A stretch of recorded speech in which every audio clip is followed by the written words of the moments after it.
오늘도 클릭해주셔서 감사합니다. 구독과 좋아요 부탁드립니다.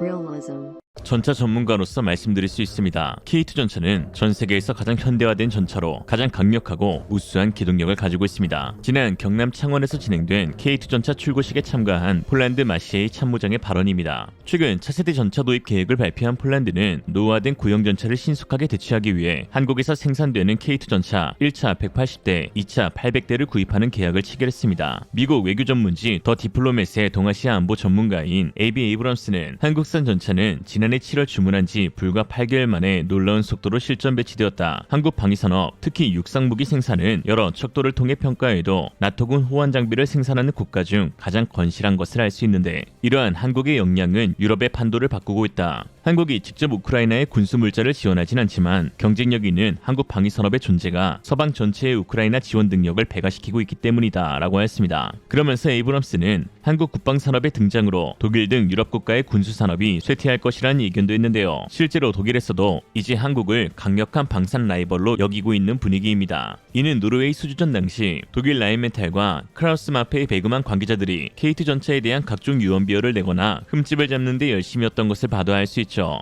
특히 최근 한국과 폴란드의 방산 협력은 전통적인 방산 강국 독일에게 있어서 자존심에 큰 상처가 나는 일이었습니다. 그도 그럴 것이 확실한 무기 시장으로 여겼던 폴란드 및 동유럽 국가들이 최근 한국 무기에 관심을 갖고 실제로 계약으로까지 이어지고 있으니 좌불안석일 수밖에 없는데요. 이에 독일 라인메탈은 이미 계약 체결이 완료된 폴란드의 K2 전차 도입 사업에도 끼어들면서 폴란드 관계자들의 마음을 흔들고 있습니다. 최근 방산업계 소식통에 따르면 독일 라인메탈이 폴란드 시장에서 소외되지 않기 위해 폴란드 방산업체들과 자리를 갖고 K2 전차 차체에 독일 라인메탈 L44 포탑을 얻는 방식을 제안했다고 하는데요. 라인메탈은 이미 폴란드가 크라프 자주포를 통해 한국산 차체와 유럽산 포탑을 결합한 전례가 있고, 현재 운영 중인 폴란드 내 라인메탈 공장을 통해서 안정적인 부품 수급이 가능하다는 점을 어필하면서 어떻게 해서든 사업에 참가하고자 하는 의지를 보이고 있습니다. 실제로 2019년 독일 라인메탈은 레오파르트 전차 유지 보수 및 물류 지원을 위한 대규모 공장을 폴란드 포즈난에 건설하였고, 또한 폴란드 방산업체 HSW는 2012년부터 라인메탈의 포탑인 LH120 L44의 부품을 면허 생산하고 있으며, 크라프 자주포용 155mm 포탄 역시 폴란드 내 위치한 독일 라인메탈 공장에서 조달하고 있습니다. 그러나 K2 전차의 제조업체인 현대로템 관계자들에 따르면 폴란드 정부가 만약 포탑 결합을 제안해도 생각해볼 필요도 없이 당연히 거절할 것이라고 하는데요. 사실 폴란드 정부 역시 독일산 포탑 결합은 K2 전차의 면허 생산 방식을 통한 기술 이전이 어려워질 수 있기 때문에 크게 고려하지 않을 것으로 보이기도 합니다. 또한 폴란드와 독일은 정부 간 사이가 원만치 않은 것도 사실이고요. 이에 독일 라인메탈은 평소 협력 관계를 유지하고 있던 폴란드 방산업체 HSW를 통해 이러한 제안을 하고 있는 것으로 보이는데요. 일각에서는 최근 폴란드의 레오파르트2 정비센터가 추가로 구축된다는 점을 들어 결국 K2 전차 2차 계약에 영향을 끼치는 것이 아니냐는 의견을 제시하곤 합니다. 그러나 공장이 건설되긴 하나 이는 폴란드에서 운용하는 레오파르트의 유지 보수를 위한 것이 아닌 우크라이나가 공여받아 사용하고 있는 전차를 보수하기 위한 것으로, 실제로 MOU 현장에는 독일과 폴란드 그리고 우크라이나 대표가 모두 참석하였고, 유럽 매체 유로 SD에 따르면 공장의 운영 및 건설 비용은 폴란드 예산이 아닌 EU와 나토에서 특별 기금을 조성하여 자금을 조달한다고 밝혔습니다. 즉 K2 전차 계약에는 어떤 영향도 끼치지 않을 것이란 거죠. 그나저나 폴란드 정부는 참 똑똑하게 일을 잘하는 것 같습니다. 우크라이나에 대한 전폭적인 지원을 통해 자국의 추후 방어선도 견고하게 하고 유럽에서의 입지도 대폭 높여 한순간에 동유럽 대장으로 급부상한 데다 거기다 동결된 EU 지원금을 가져오기도 하고, 추가로 EU 돈으로 폴란드 내에 우크라이나 지원 공장도 지어 일자리도 창출하고 있으니 말입니다. 대단하네요 정말.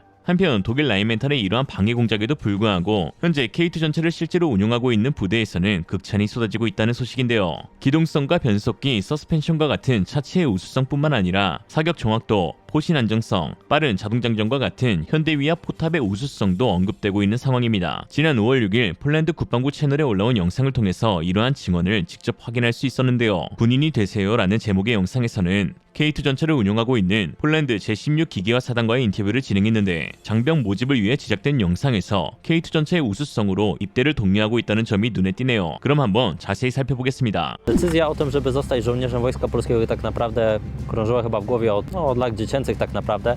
Natomiast uważam, że tak zmaterializowała się i stała się tak naprawdę celem mniej więcej w okresie, kiedy chodziłem już tutaj do liceum, czyli do szkoły średniej.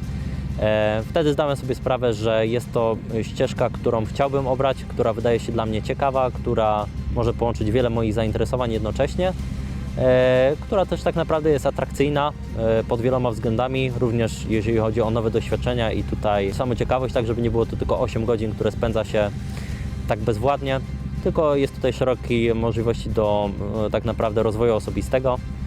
Wtedy zdecydowałem się, że chciałbym być żołnierzem, a dodatkowo zdecydowałem się, że chciałbym być oficerem Wojska Polskiego. No czyli tutaj już trzeba było po prostu dobrze spisać się na maturze i zainteresować się tak, żeby dostać się do szkoły oficerskiej.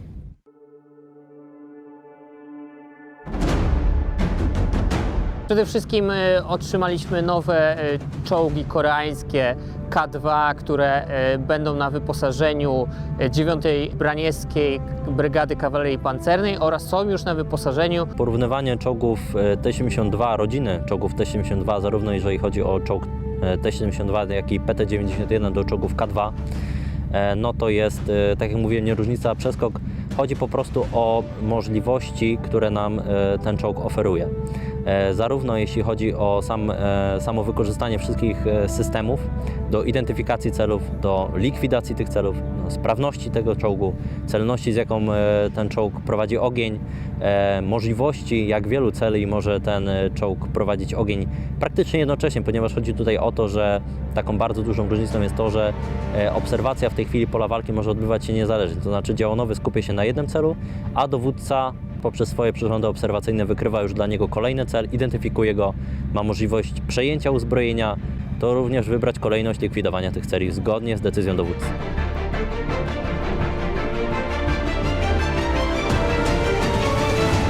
Wśród jednostek sprzętu w 16. Dywizji Zmechanizowanej na uwagę zasługuje nowy nabytek, którym jest czołg K2 Black Panther.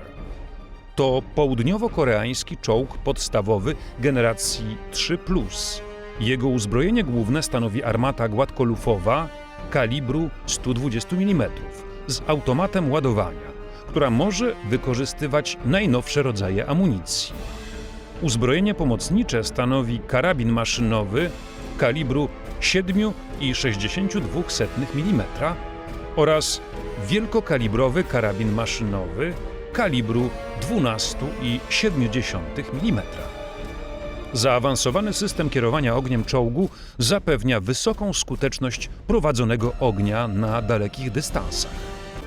Czołg charakteryzuje się relatywnie niską masą, wynoszącą 55 ton, oraz zastosowaniem zawieszenia hydropneumatycznego. Wdrażanie czołgów do służby w 20. Brygadzie Zmechanizowanej wyglądało w sposób następujący, że w pierwszym etapie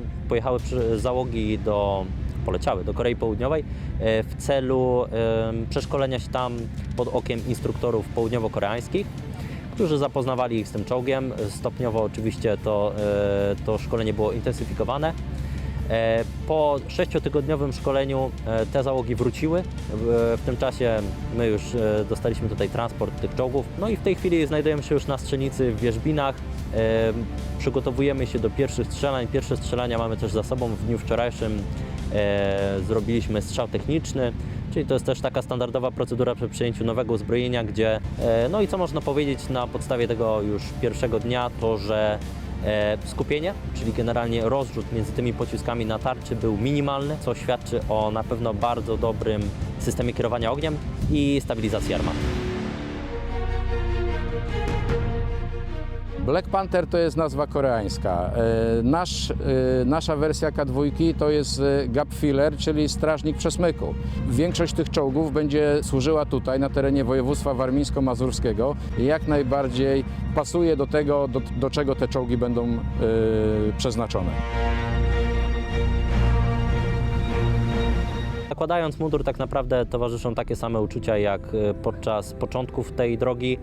Oprócz tego, że tutaj doszło już w związku ze stopniem trochę dodatkowych problemów, trochę dodatkowych zmartwień, ale też wyzwań. Tak naprawdę służba w 16. Dywizji Zmechanizowanej to jest okazja do bardzo dużego rozwoju, ponieważ prowadzimy te szkolenia dobrowolnej zasadniczej służby wojskowej, ale po wstąpieniu już prowadzimy również skrócone jest to szansa różnych kursów, również międzynarodowych, tak jak żołnierze z 20. Brygady Zmechanizowanej, którzy szkolili się w Korei na czołgach K2. Wojska Polskiego otrzymują 4960 zł. To jest oczywiście kwota brutto, jednakże duża szansa dla młodych osób, żeby właśnie rozpocząć swoją karierę w wojsku i rozpocząć z dobrym zastrzykiem gotówki, tak.